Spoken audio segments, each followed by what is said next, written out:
So welcome everybody. I'm Dr. Mako O'Halloran.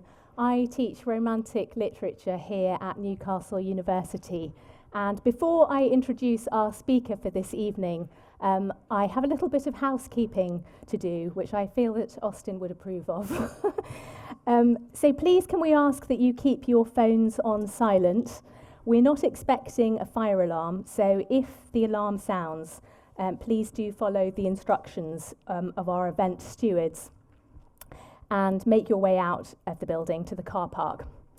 And following the lecture, there will be an opportunity to ask questions. So as you all know, this is we're approaching the 250th anniversary of Jane Austen's birthday.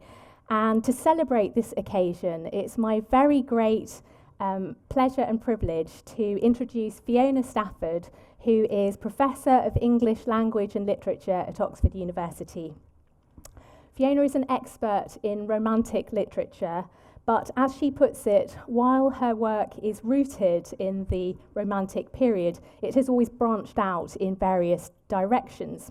And she's published very widely, and I'm just going to give you a very brief sense of the breadth of her work. So her works of literary criticism include books on the last of the race from Milton to Darwin, starting lines in Scottish, English and Irish poetry from Burns to Heaney, and local attachments, the province of poetry. Most pertinently for today's lecture, Fiona has edited Austen's Emma for Penguin and Pride and Prejudice for Oxford Wells Classics, and she's also written a wonderful biography, Jane Austen, A Brief Life. And over the past 10 years or so, Fiona has increasingly combined her deep knowledge of literature with her fascination with the natural world, with place and landscape, and her fantastic books in this area include The Long, Long Life of Trees, which won the Sunday Times Nature Book of the Year in 2016, The Brief Life of Flowers, and with Nicholas Allen, Archipelago, A Reader, which is a very beautiful volume, which I can also recommend.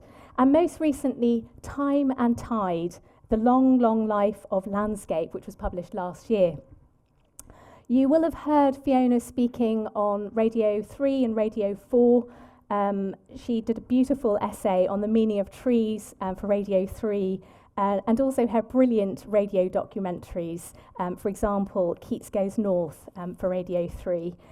She's also appeared with Melvyn Bragg talking on In Our Time about Robert Burns and Austen and other writers. And as you can tell, I'm an enormous fan of Fiona's work and especially excited about this lecture. I first heard Fiona lecture many years ago when I was a graduate student, and I found her tremendously inspiring. I've heard her give many talks and lectures since then, and I can honestly say that Fiona is one of my favourite lecturers in the world, so I know that we are in for a real treat this evening.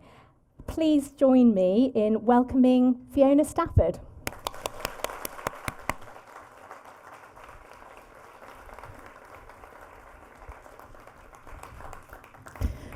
Well, thank you, Mako. I think that's the most generous introduction I've ever had, so I hope the rest of the evening won't be a letdown after that. And thank you all very much for coming.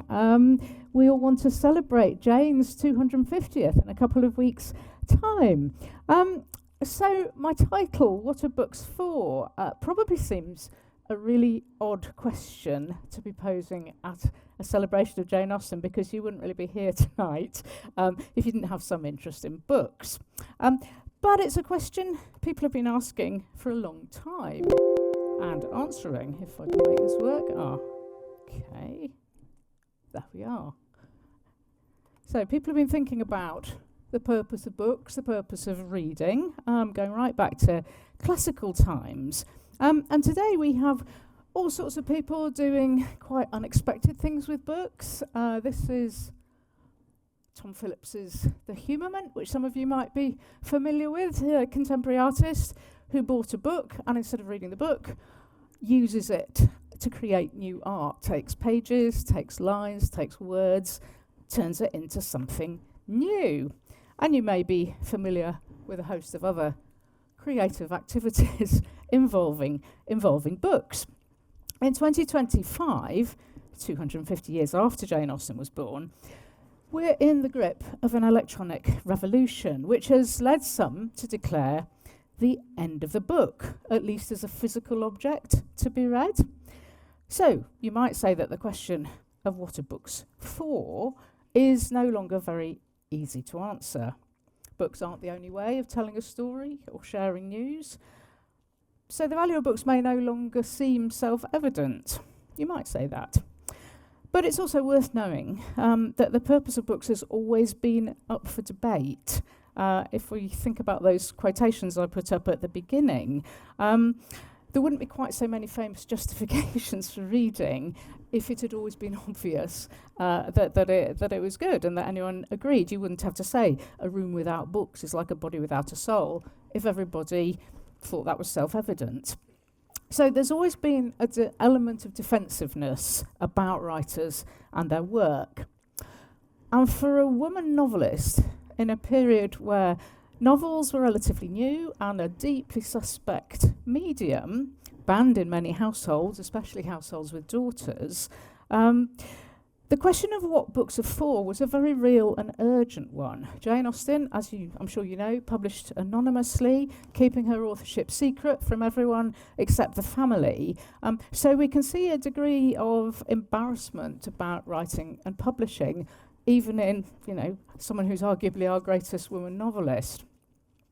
And I should explain at this point that if anyone saw my title, Jane Austen Investigates What Books Are For, and thought, oh good, I'll come along to that because obviously it's going to be about books falling off down shelves, crashing out, laying characters flat, or pages laced with arsenic. Sorry, you better leave now because that isn't what I'm going to be talking about. I'm not talking about books as murder weapons at all, because for Jane Austen, they were lifesavers. For her, books had the power to put her in touch with the great minds of past and present, to transport her from sometimes frustrating situation to offer her a limitless arena for her own remarkable imagination, and to give her an independence which her own society denied. But that's only the briefer summary of what books meant to Jane Austen. I think she's the least self-absorbed writer imaginable, and she was interested in society at large, in human nature. So what I'm actually going to think about today, and encourage you to think about as well, is how Jane Austen explores the purpose of books within her novels. And I want to start off with one of the best-known literary references to books, which is from Pride and Prejudice, great favourite of mine. Elizabeth Bennet, as you remember, spending a long evening at Netherfield, where poor Jane is lying ill upstairs, so Elizabeth has to keep going down and engaging in dinner parties. She's alarmed at the thought of playing cards in this rather uncongenial company, so Elizabeth opts for a book, and this immediately provokes some rather nasty sniping from Caroline Bingley, but Bingley steps in and rescues her, and this is the passage that I want to talk about. Elizabeth thanked him from her heart, and then walked towards a table where a few books were lying. He immediately offered to fetch her others, all that his library afforded. "And I wish my collection were larger for your benefit and my own credit. But I am an idle fellow, and though I have not many, I have more than I ever look into," says Bingley. Elizabeth assured him that she could suit herself perfectly with those in the room. "I am astonished," said Miss Bingley, "that my father should have left so small a collection of books." "What a delightful library you have at Pemberley, Mr. Darcy." "It ought to be good," he replied. "It has been the work of many generations." "And then you have added so much to it yourself. You are always buying books." "I cannot comprehend the neglect of a family library in such days as these." So in these few lines of well-observed dialogue, Jane Austen is conveying the social complexities surrounding books and private libraries. In Regency society, possession of books was indicative of class and character. And the contrast between Bingley's careless attitude and that of his friend Darcy's is pointed. The library at Pemberley has been accumulated through many generations. In other words, Darcy belongs to an old, landed family whose wealth and status is long established. His sense of responsibility is inherited, and it entails the maintenance of tradition. Upkeep of the library is part of his family duty, and the library itself is a symbol of stability and steadily accumulating wisdom. Bingley, on the other hand, has only been left a few books from his newly moneyed father, and so far has done very little to extend his stock. And he apologises to Elizabeth, whose choice is limited accordingly, and whose opinion of him is likely to be lowered. But Bingley, as we can see, is not remotely embarrassed by this. I'm an idle fellow, and though I have not many, more than I ever look into, he's not a reader, he's not interested in books at all, despite being a character in one. And this is one of the jokes that Jane plays with, and which will be recurring through this lecture, how characters in books, their attitudes to books, there's a sort of inherent irony with that. So, Jane Austen, unlike Bingley, was of course an avid reader and writer, published novelist, and a shrewd observer of contemporary attitudes to books. When Pride and Prejudice came out in 1813, the Gentleman's Library was as much a status symbol as a well-managed park. A fine book collection was a clear sign of good taste, breeding, and above all, wealth. Libraries filled with valuable books had been a prominent feature of country houses since the 17th century, and many of the new Georgian mansions that were springing up all over the country boasted splendid rooms lined with magnificent oak shelving to accommodate rows of leather-bound treasures. Books like dinner services and carriages and servants wore their owner's distinctive livery, and they were arrayed in neatly matching rows. And I'm sure lots of people have seen these National Trust properties, and perhaps you have such a collection yourself at home. You know, never know who's in the audience. Book collecting was really fashionable in the 1790s when Jane Austen was first writing First Impressions, which was the original version of Pride and Prejudice. Prominent figures like Earl Spencer and the Duke of Devonshire attracted international attention because of the amount they were spending on books. And this extraordinary trend inspired Earl Spencer's private librarian, Thomas Frognall Dibdin, this is he, to add his own contribution to the Earl's collection in the form of this bibliographical romance called Bibliomania, or Book Madness. And diagnosis of this fatal disease was not difficult. The symptoms included an insatiable thirst for black letter printing, uncut pages, hand-coloured illustrations, and fine bindings. And Dibdin himself was a collector of typographical faces.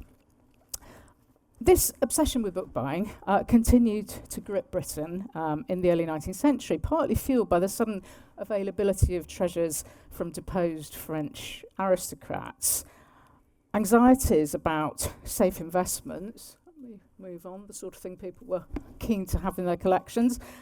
Anxiety about safe investments during a long period of war made books seem an attractive long-term commodity, and the fashion for luxury volumes just got more and more extravagant. And public interest in book collecting soared to unprecedented heights in 1812 with the sensational sale of the Duke of Roxburgh's fabulous library. And this led to the foundation of the exclusive Roxburgh Club, which is still flourishing. Its membership is limited to 40 bibliophiles. Now, at this high-profile, well-reported auction, rare books were just commanding dazzling figures. The greatest treasure, 15th century Venetian edition of the Decameron, resplendent in gold and green Morocco, fetched a sum of £2,260. Now, that sounds quite a lot to spend on a book now, but in 1812 it was just a staggering amount. If you think that Mr. Bingley, we're told in Pride and Prejudice, his annual income is £5,000, and that's a very rich young man, to be spending over £2,000 on a single volume is very striking, and especially in a period of revolution. But gentlemen like to be painted with their books. These are not all writers or anything. That their books were sort of status symbols. And this always reminds me a little bit of people's choice of Zoom background during the lockdown. Books suddenly became the thing to have. And it's to do with people's self-image. So I think this is quite a striking series of paintings, and that's just a random collection. Now, the sensational sale of the Duke of Roxburgh's collection was in June 1812, just when Jane Austen was completing the revisions to First Impressions and turning it into Pride and Prejudice. So whether the scene featuring Darcy's book buying was written in the 1790s or in the 1812 period of revision, it's very obvious when you know the context that Caroline's interest in the delightful library at Pemberley and Darcy's book buying has much more to do with her sense of what's fashionable and also what Mr. Darcy's worth than with any personal taste for reading. And in case you kind of miss this as a reader, which you might, the point's underlined a day or two later because there's another evening at Netherfield and another chance for Caroline to impress Mr. Darcy. At length, quite exhausted by the attempt to be amused with her own book, which she had only chosen because it was the second volume of his, she gave a great yawn and said, "How pleasant it is to spend an evening in this way. I declare, after all, there's no enjoyment like reading. How much sooner one tires of anything than of a book. When I have a house of my own, I shall be miserable if I have not an excellent library." No one made any reply. She then yawned again, threw aside her book, and cast her eyes round the room in quest of some amusement. Now, this is the passage which probably rings a bell because it was quoted by the Bank of England on the Jane Austen banknote, the £10 note, which was a tribute to Jane Austen in 2017. And of course, it would be hard to find a more fitting character for a banknote than Caroline Bingley. But of course, the choice of quotation, "There is no enjoyment like reading," isn't quite the straightforward tribute that I think the bank intended. But though the Roxburgh auction amazed everybody, it didn't necessarily delight the nation. The day after the sale, the Times was denouncing the huge sums being spent on books. And bibliomaniacs attracted quite a lot of disapproval, especially from men of letters. Isaac Disraeli, for example, remarked that amassing an enormous heap of books, as he puts it, was not a sign of wisdom, but rather a kind of addictive habit infecting weak minds. But the Roxburgh auction did make books headline news. Everybody's talking about books in 1812. And the enormous bids brought into sharp focus the uncomfortable truth that Austen just presents so playfully and succinctly in her novel through Caroline Bingley, that admiration of books isn't the same thing as valuing reading and education. Books did offer a way of acquiring and spreading knowledge and wisdom, of course, as they always have, but they're also status symbols. And as such, they could become weapons in polite society, enabling their owners to show off or outdo their rivals, puff themselves up. So what to make of Mr. Darcy's pursuit of books is left to his own readers to think about. The conversation in which Bingley admits to being no reader begins to look a bit different if we start to think about Bingley's modesty as a foil for Darcy's pride in his library, because pride is such an explicit theme in this novel. And of course, Austen's readers may well have some pride in their own ability to read and know about books, and a certain prejudice against characters like Bingley who don't. There's a lot of teasing in this novel, and we don't escape it any more than any of the characters. But books provide a surprising range of social functions for Jane Austen. It's obvious when Caroline Bingley declares, there's no enjoyment like reading, that she's using books to curry favour with Darcy. We know she's only picked her book because it's the second volume of his. They're referring to a kind of probably a three-volume book. And Austen is very interested in the role the books play in courtship.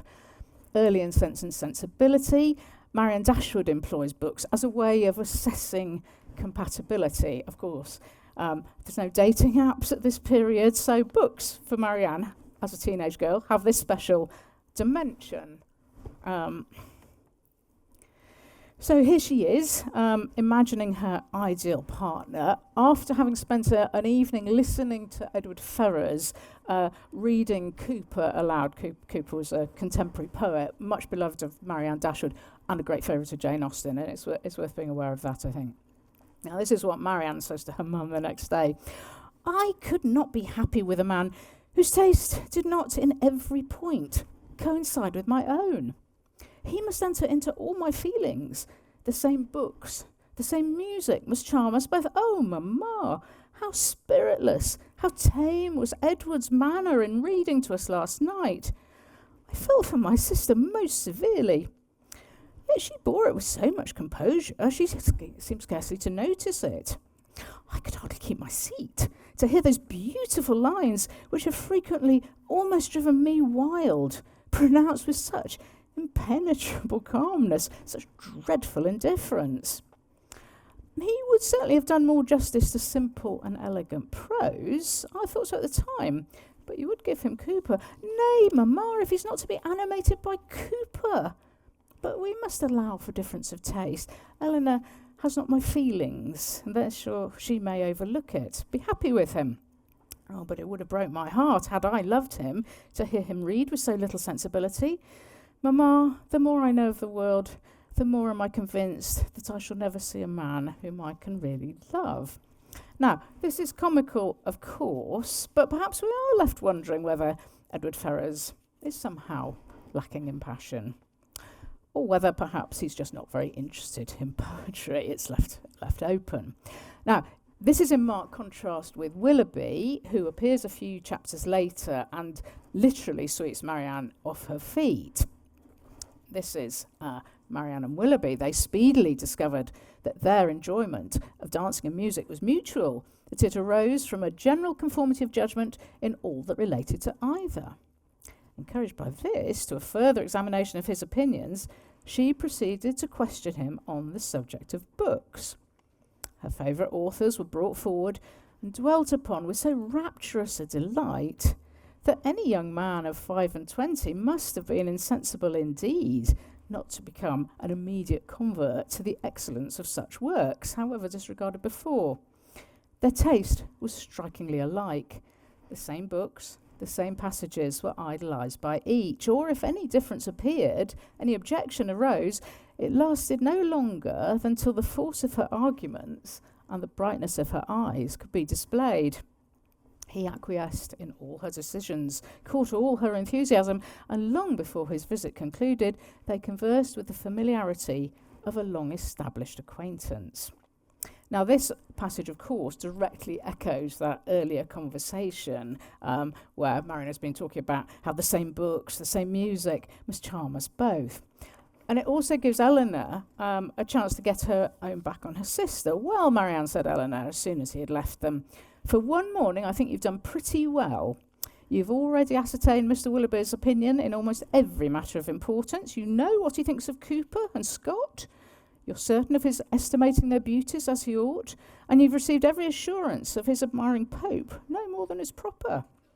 But how is your acquaintance to be long supported under such extraordinary dispatch of every subject for discourse? You'll soon have exhausted each favourite topic. Another meeting will suffice to explain his sentiments on picturesque beauty and second marriages, and then you can have nothing further to ask. Now, Eleanor's reaction encourages us to read the situation differently from Marianne and to laugh, as you say. This passage makes us laugh on first reading. But when you reread the novel, it becomes almost unbearably poignant as we see Marianne falling in love over reading, assuming that Willoughby's taste is just like hers, that they're real sort of soulmates, And of course, this turns out to be very far from the truth. Come back to that a bit later. In Northanger Abbey, which is the most obviously book-conscious novel of them all, the heroine's taste in literature is also key to her taste in men. For while the odious John Thorpe is rather dismissive of books, Henry Tilney is an avid reader. Indeed, he's able to use his own close knowledge of Anne Radcliffe's Gothic novels to whip up Catherine Morland's feelings on the way to Northanger. He drives her towards the Abbey in his own curricle, and he winds the tension to the highest pitch, piling on Gothic detail. So here we are. This is Henry Tilney taking Catherine Morland to Northanger Abbey. He smiled and said, "You've formed a very favourable idea of the Abbey." "To be sure I have," says Catherine. "Is not it a fine old place? Just like what one reads about." Catherine Morland is a great fan of Gothic novels. "And are you prepared to encounter all the horrors that a building such as what one reads about may produce? Have you a stout heart? Nerves fit for sliding panels and tapestry?" "Oh, yes, I do not think I should be easily frightened, because there'll be so many people in the house. And besides, it's never been uninhabited and left deserted for years, and then the family come back to it unawares without giving any notice, as generally happens." "Oh, no, certainly. We shall not have to explore our way into a hall dimly lighted by the expiring embers of a wood fire, nor be obliged to spread our beds on the floor of a room without windows, door, or furniture. But you must be aware that when a young lady is, by whatever means, introduced into a dwelling of this kind, she is always lodged apart from the rest of the family. While they snugly repair to their own end of the house, she is formally conducted by Dorothy, the ancient housekeeper, up a different staircase and along many gloomy passages into an apartment never used since some cousin or kin died in it about 20 years before. Can you stand such ceremony as this? Will not your mind misgive you when you find yourself in this gloomy chamber, too lofty and extensive for you, with only the feeble rays of a single lamp to take in its size, its walls hung with tapestry, exhibiting figures as large as life, and the bed of dark green stuff or purple velvet, presenting even a funereal appearance? Will your heart not sink within you? Oh, but this will not happen to me, I'm sure."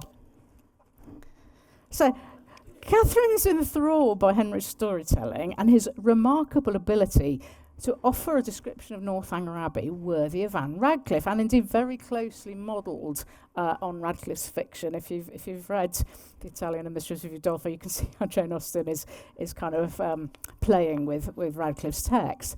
And Henry, of course, knows these are Catherine's favourites. So he's spinning a story for her with Catherine as a sort of Gothic fantasy heroine. And it's a fine example of Austen making a new art form out of old books, rather like Tom Phillips with The Humorment, only she's doing it with words. And also playing with the idea of characters in books, beginning to think that they're rather like characters in books. So there's this literary joke going on. Henry carries on. I'll read this because it's well worth it. How fearfully I should say, this is Henry speaking, not Catherine. How fearfully will you examine the furniture of your apartment? What will you discern? Not tables, toilettes, wardrobes, or drawers, but on one side, perhaps, the remains of a broken lute. On the other, a ponderous chest which no efforts can open. And over the fireplace, the portrait of some handsome warrior whose features will so incomprehensibly strike you that you will not be able to withdraw your eyes from it. Dorothy, meanwhile, no less struck by your appearance, gazes on you with great agitation and drops a few unintelligible hints. To raise your spirits, moreover, she gives you reason to suppose that the part of the abbey you inhabit is undoubtedly haunted, and informs you that you will not have a single domestic within call. With this parting cordial, she curtsies off. You listen to the sound of her receding footsteps as long as the last echo can reach you, and when, with fainting spirits, you attempt to fasten your door, you discover with increased alarm that it has no lock. Oh, Mr. Tilney, how frightful! This is just like a book. But it cannot really happen to me. I'm sure your housekeeper's not really Dorothy. Well, what then?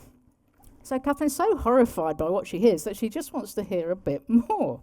And as Austen enthralls her reader with this sophisticated literary game, Henry Tilney is using books to enthrall his attractive young companion. It's a much more subtle and seductive use of books, even than Willoughby's, because Henry's not just wooing Catherine by mirroring her taste, he's drawing on his own deep knowledge of her favourite books and also demonstrating his own creative ability in what's really a remarkable parody.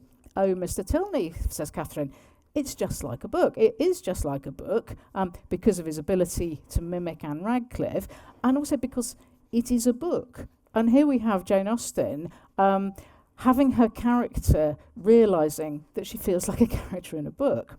So Northanger Abbey is often slightly dismissed as part of Austen's early work, even though it was published posthumously. It was the first complete novel that we have.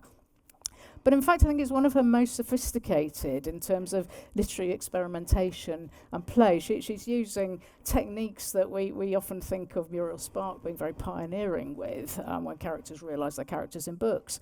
And it's also, for purposes of this evening, very interesting in terms of its multifaceted exploration of what books are for and how different people use them.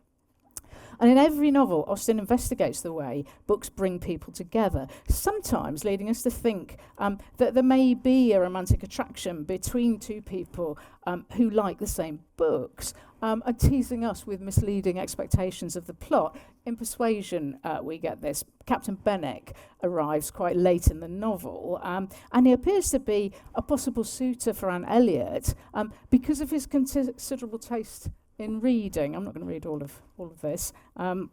This is in Lyme Regis. That's where Anne meets Captain Benwick, if you know the novel, and she meets him as this sort of sad, bereft friend of the Harvilles, who they're visiting.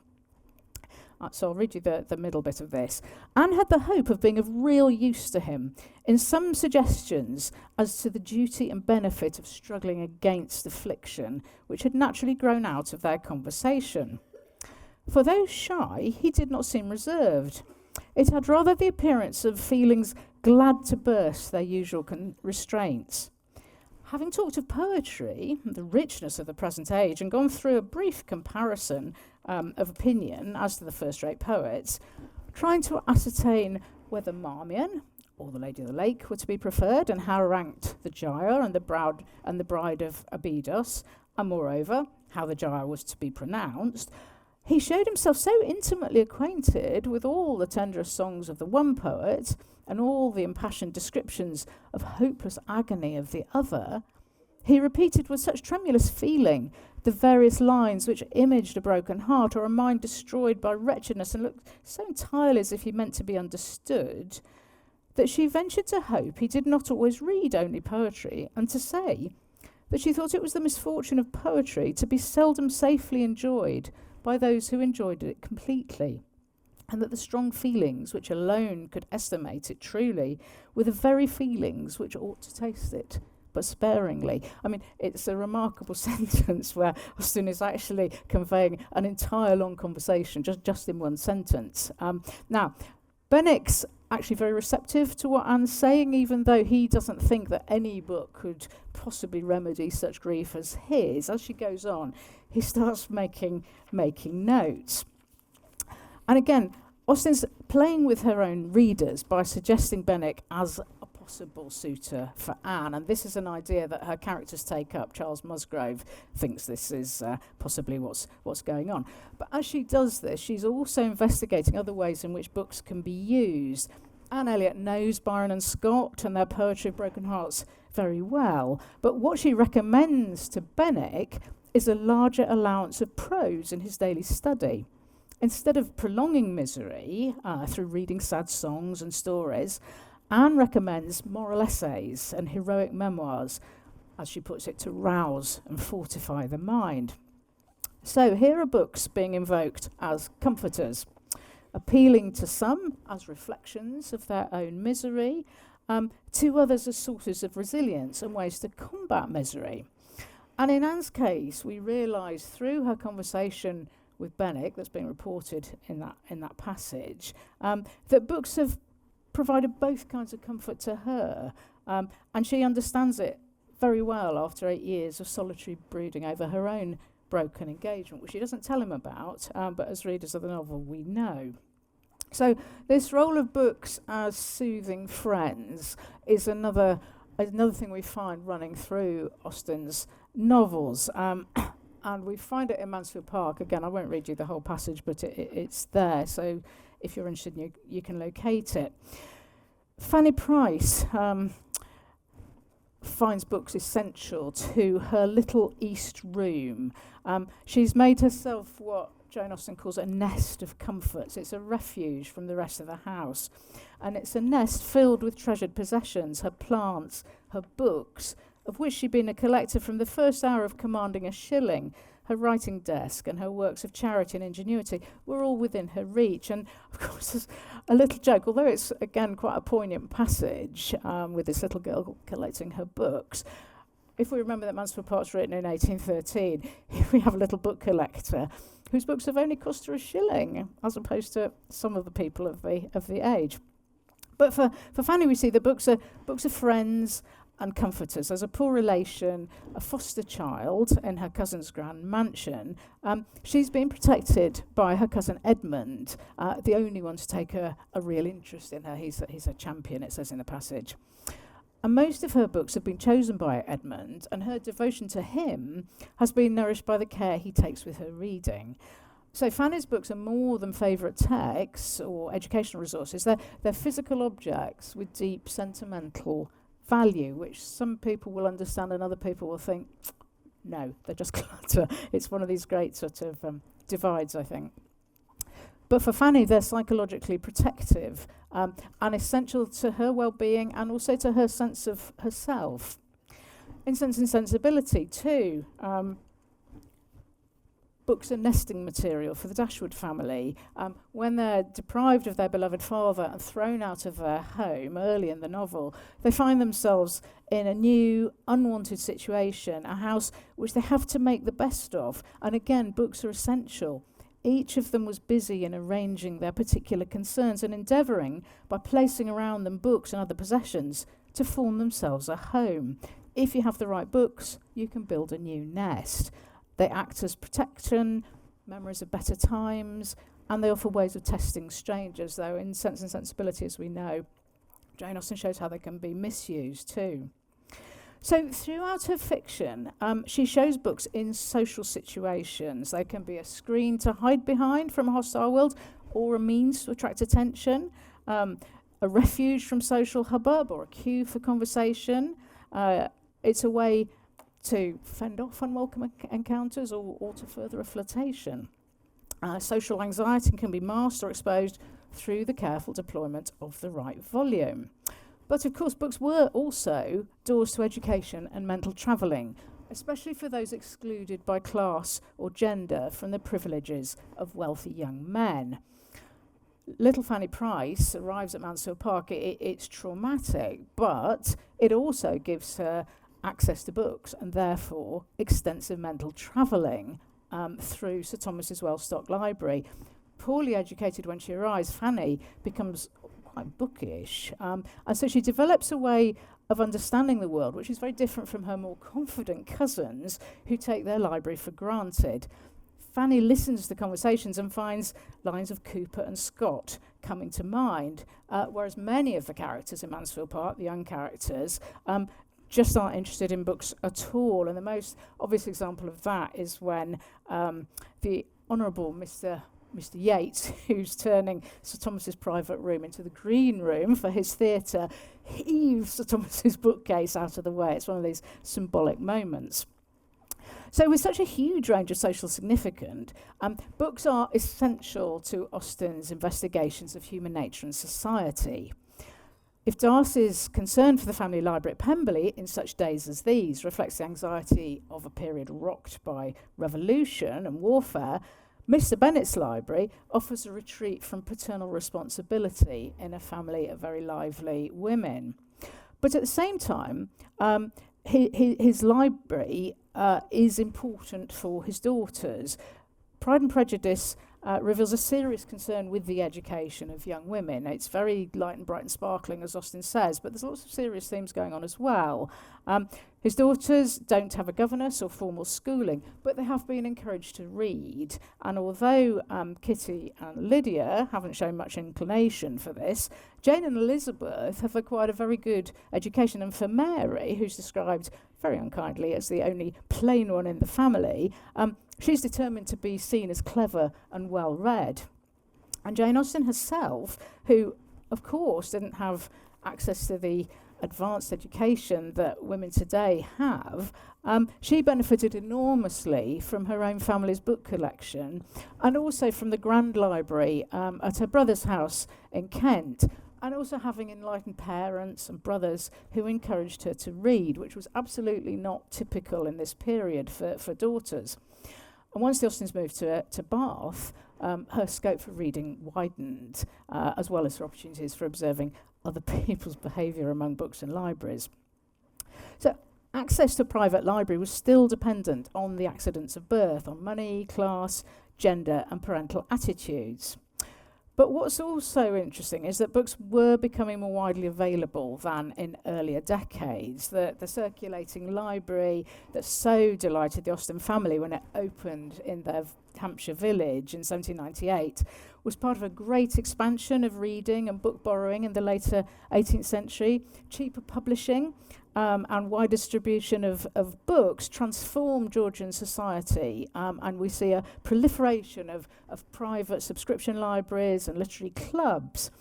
And these increased opportunities for reading triggered excitement in some and anxiety in others because of the potentially dangerous effects of certain kind of books on certain kinds of reader. So in the decade of the French Revolution, 1790s, books such as Thomas Paine's The Rights of Man, which was published for mass distribution, were seized with great enthusiasm by those who were demanding equality for all, but regarded with horror by those who were not. But the very question of whether access to books was really evidence of increasing social equality remained a matter of debate. Far from being regarded as unequivocal benefits, libraries were inherently contentious, not just because of the controversial issues within the books, but also because of their physical form and their value and accessibility.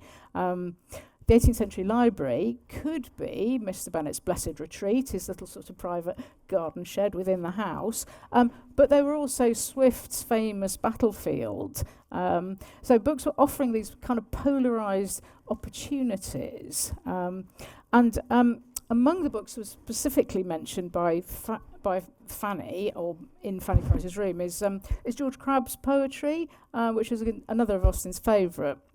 She was looking out for Crabbe when she was staying in London in 1813 and working on Mansfield Park. And Fanny's own name, Fanny Price, is taken from one of Crabbe's poems, so it's another of these literary jokes going on. But one of the poems that Crabbe relaunched in the beginning of the 19th century was a poem first published in 1780 called The Library, and of course it managed to catch this Regency interest in books. Thinking about books and what they're for was much more fashionable in the Regency period than when Crabbe had originally read the poem.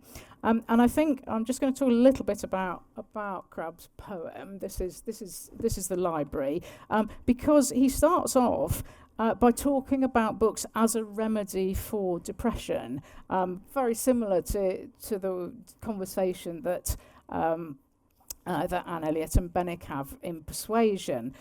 He's asking, what magic can dispose the troubled mind to change its native woes, and then he answers it, this books can do, nor this alone. They give new views to life and teach us how to live. They soothe the grieved, the stubborn they chastise. It runs on quite a list of the benefits of books in one of Jane Austen's famous poems. Books can offer solace to all, says Crabbe, irrespective of class and character.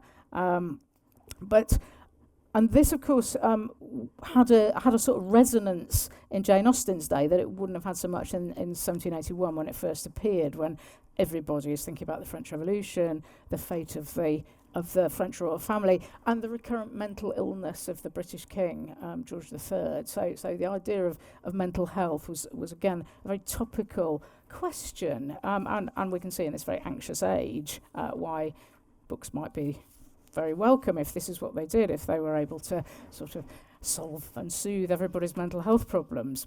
But actually, although at the beginning of the poem, Crabbe seems to be presenting a library as a resource for mental well-being, it's much more complicated than that. Crabbe himself was very conscious of status and social hierarchy, so this idealised view of the book immediately is challenged within the poem.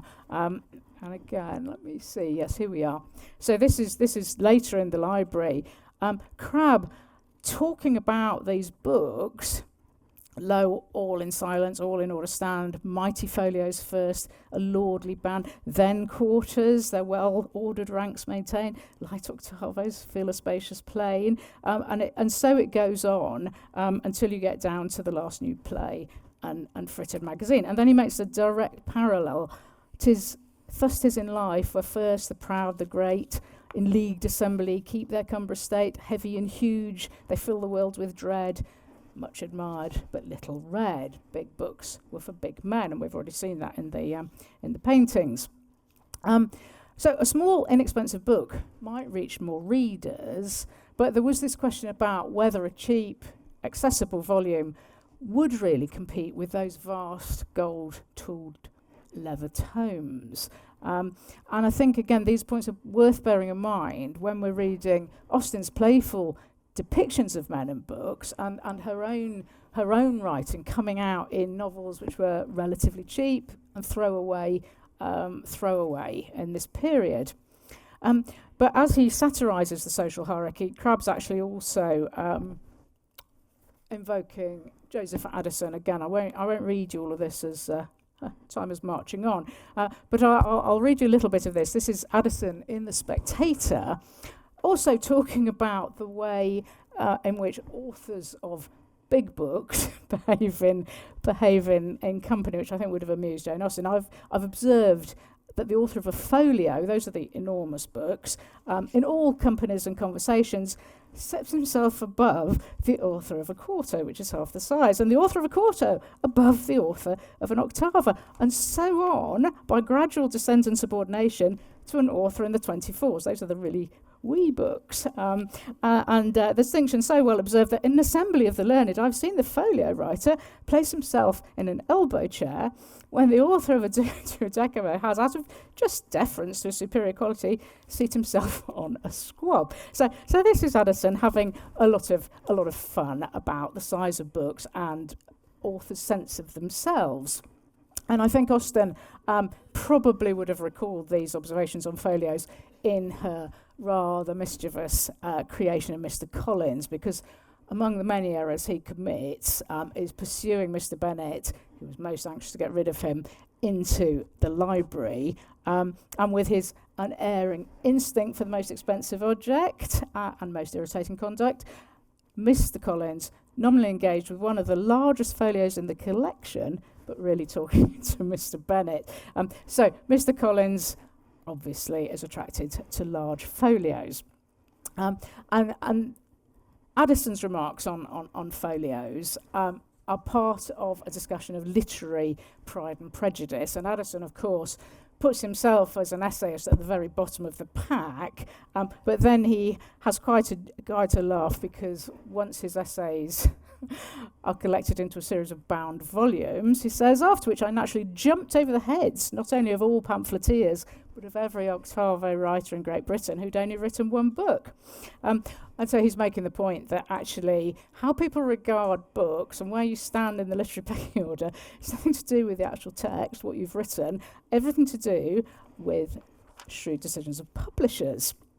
So, in some ways you might say, what has changed?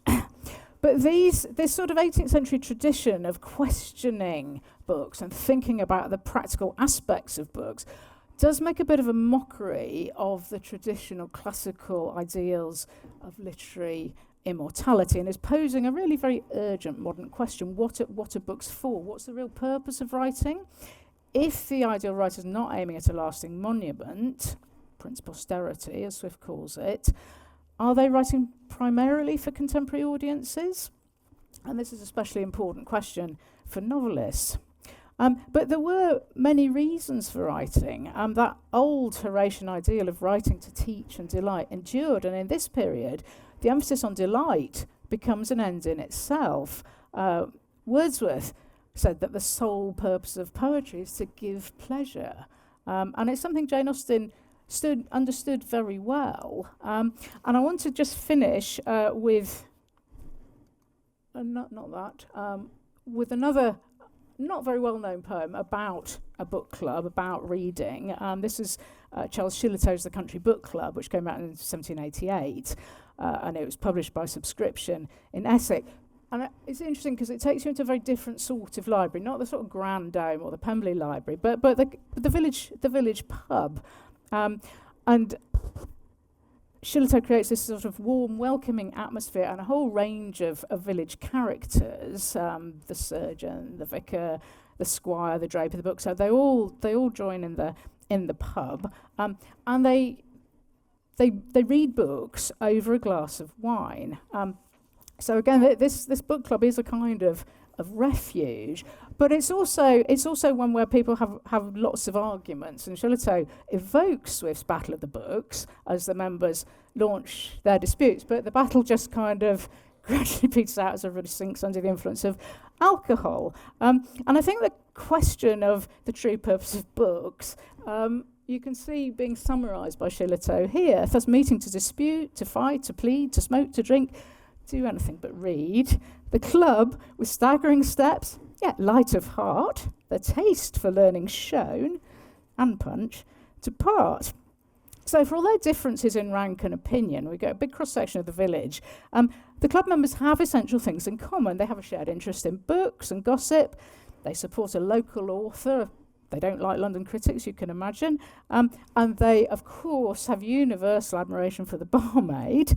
And this gives us, again, an aspect of the club that's both unifying and excluding, because it's all male. It's a very different kind of village reading from the circulating library that Jane and Cassandra and Mrs. Austen subscribe to. But it reveals a contemporary understanding of a value of books that I think Jane Austen also understood very well. What emerges most clearly is the social dimension of books, whether they're providing scope for an argument or a round of drinks. And Abigail Williams has suggested that valuing a book in this period was often not a reflection of the content at all, but of the circumstances in which it's read. And you see this running through Austen's fiction as well, but I'm not going to go there now. But what I would like to do is take you right back to that scene in Pride and Prejudice that I started out with, where the confessed inadequacy of Bingley's library is actually a sign of his kindness and his inclusiveness and his lack of pretension. What Elizabeth, and therefore her readers, value most at this point in the novel is not Bingley's brain or his erudition, but his kind attention to a young woman who's been bullied by his sisters. So Darcy may appear superior in his book buying and extensive reading, but Bingley demonstrates an instinctive compassion and courtesy that are ultimately much more important. So Austen, like many authors in this period, is raising questions all through her fiction about the true purpose of books and libraries. Why do they exist? What are they for? Were authors writing for themselves, for personal satisfaction, for income, for fame, for immortality? Or were their labours entirely for the benefit of others? And I think for many contemporaries, the value of books lay in their unique capacity to bring people together, to enjoy each other's company, or to have a jolly good row. And I think that makes these fictional readers of 200 years ago really quite close to many book clubs today. Thank you very much.